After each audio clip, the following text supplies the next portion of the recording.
Hello बच्चों, कैसे हैं आप सब। तो आज हम देखेंगे उत्साह, कक्षा 10वीं का ये काव्य है। सूर्यकांत त्रिपाठी निराला के द्वारा यहाँ पर लिखी गई ये आह्वान गीत है। तो चलिए आगे देखते हैं, शुरू करते हैं। मैं आशा करूँगा कि सारे आप जितने भी मुश्किलें हैं, जो भी आपको अभी असमंजस कर रही हैं कोई चीज़ें, उसको मैं तो पूरी तरह से आपके यहाँ पर सुलझा पाऊँ। देखिए, बादल गरजो, बादल गरजो, ठीक है। तो एकदम साधारण सा है। बादल गरजो, घेर घेर गगन धराधर औ, ललित ललित काले घुंघराले, बाल कल्पना कैसे पाले। देखिए, बादल गरजो, यहाँ पर जो है कवि सूर्यकांत त्रिपाठी निराला बादल को आह्वान गीत के द्वारा बादल को बुलाते हैं।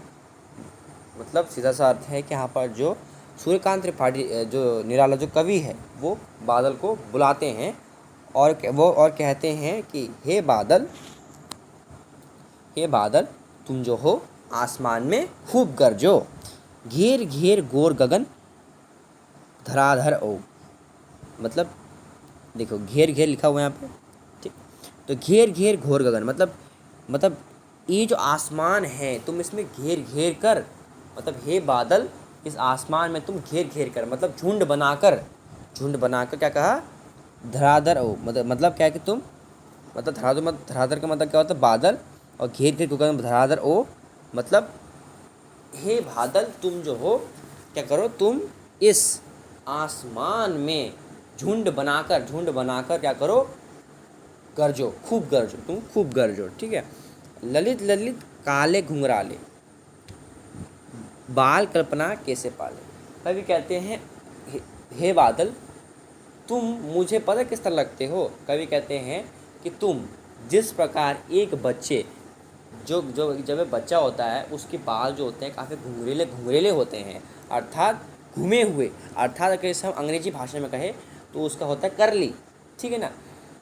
तो हे बादल, जिस प्रकार एक छोटा सा बच्चा या फिर एक छोटा बालक के सर में घुंघरेले बाल होते हैं, तुम भी उसी प्रकार आसमान में प्रतीत होते हो।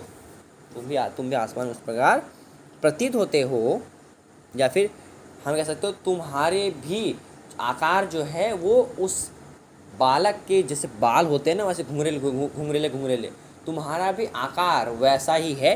यहाँ पे जो कवि बादल को कहते हैं।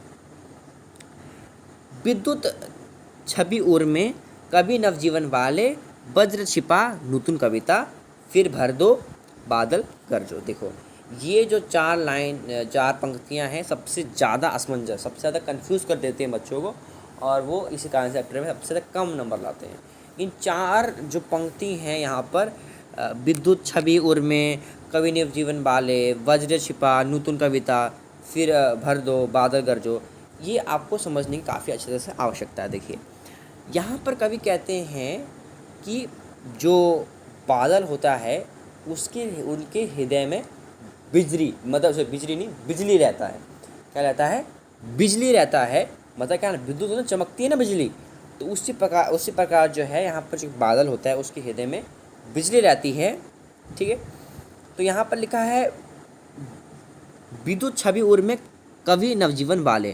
तो कह रहे कि यहाँ पर कवि जो है, कवि मतलब सूर्यकांत त्रिपाठी निराला, वो कवि बादलों को कहते हैं कि हे बादल रूपी कवि, ठीक है, हे बादल रूपी कवि,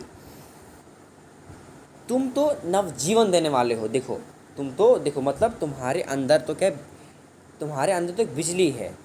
वह बिजली कर सकती है, एक तो तहस नहस कर सकती है ना। भाई, अगर बिजली गिरने लगी तो कितना तहस महस नहीं कर सकती, एकदम पूरा ख़त्म कर सकती है, आग लगा सकती है कई जगह के, है ना।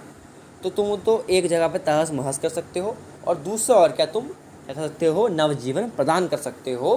तो हे का मतलब हे बादल रूपी, मतलब हे कवि, मतलब बादल रूपी कवि, मतलब यहाँ पर वह बादल को कवि कह रहे हैं, कुछ समय के लिए कह रहे हैं कि जिस प्रकार एक जो कवि होता है, कवि का कार्य क्या होता है, कवि का कार्य सीधा सा होता है, कवि का कार्य कि वह अपने कविता लिखता है और उस कविता से जो है जितने भी लोग वगैरह जो होते हैं, जितने भी लोग वगैरह होते हैं, उन्हें अपने कवि सुना के उनको क्या करते हैं, उनको नया जीवन प्रदान करते हैं, मतलब उनको मनोरंजन करवाते हैं। ठीक है, ठीक है, उनको मनोरंजन करवाते हैं एक नया कवि। उसी प्रकार आप भी एक जो कवि होता है, उसी प्रकार आप भी क्या करें, आप भी नव जीवन प्रदान करें, ना कि अपने बिजली से किसी को तहस बहस ना करें। बिजली से कैसे नव जीवन प्रदान करें, जैसे बिजली कड़कती तो क्या होती है, बहुत तेज़ बारिश आती है, तो उस तेज़ बारिश से आप लोगों के मन में सांत्वना दें, आप लोगों को जोश से भर दें, आप लोगों के मन में शांति भर दें, आप लोगों के मन में शांति भर दें अपने उस बिजली से। तो फिर कहते फिर भर दो बादल गरजो।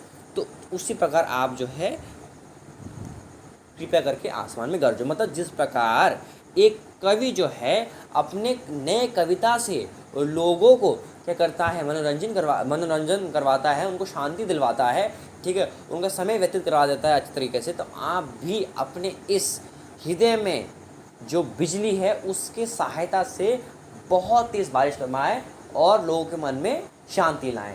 तो ये था ये पहला पार्ट।